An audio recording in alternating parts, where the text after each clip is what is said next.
Hai semuanya, kembali lagi bersama channel Alfian Wahidi yang tentunya memberikan informasi yang bermanfaat.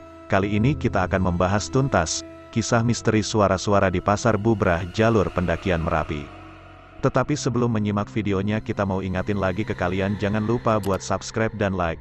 Ayo kita sama-sama bangun channel ini supaya bisa memberikan manfaat dan hiburan kepada semua orang. Setuju? Para remaja itu menyebut sedang berada di Pasar Bubrah. Pasar Bubrah merupakan sebuah tempat atau area lapang di kawasan sebelum puncak Gunung Merapi. Tempat itu menyimpan kisah yang konon menyebut ada kehidupan tak kasat mata hingga akhirnya disebut Pasar Bubrah. Sebenarnya bukan Pasar Bubrah, tapi Pasar Bubar, kata salah seorang tokoh masyarakat Desa Samiran, Kecamatan Selo, Kabupaten Boyolali, Mujiono, Minggu, tanggal 13 Juni tahun 2021. Kisah misteri suara-suara di Pasar Bubrah jalur pendakian Merapi. Mujiono memulai ceritanya dengan mengungkap penuturan para sesepuh. Konon ketika warga akan naik ke puncak Gunung Merapi saat momen sedekah gunung, mereka akan mendengar suara ramai bak pasar di lokasi tersebut. Zaman Ratu, cerita para sepuh dahulu, warga yang mengadakan sedekah gunung, ketika naik pada tengah malam sampai ataskan pagi, sebelum sampai di Pasar Bubar itu mendengar banyak suara-suara orang seperti di pasar dari arah atas. Sampai di tempat itu sepi, nggak ada orang.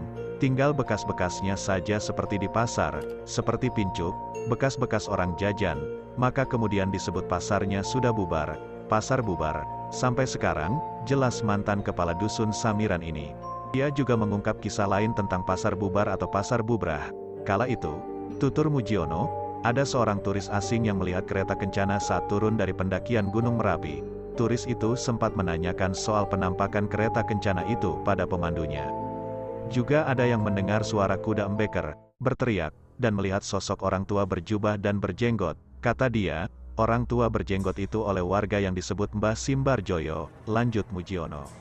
Di wawancara terpisah, seorang pemandu wisata yang biasa mendampingi wisatawan mendaki Gunung Merapi, Sukardi, mengaku belum pernah menjumpai atau belum pernah mengalami pengalaman mistis di Gunung Merapi. Namun dia percaya hal-hal gaib memang ada di sejumlah tempat. Dia menyarankan kepada para pendaki Gunung Merapi untuk berdoa sebelum berangkat. Selain itu, para pendaki juga diminta senantiasa bersikap baik selama berada di Gunung Merapi.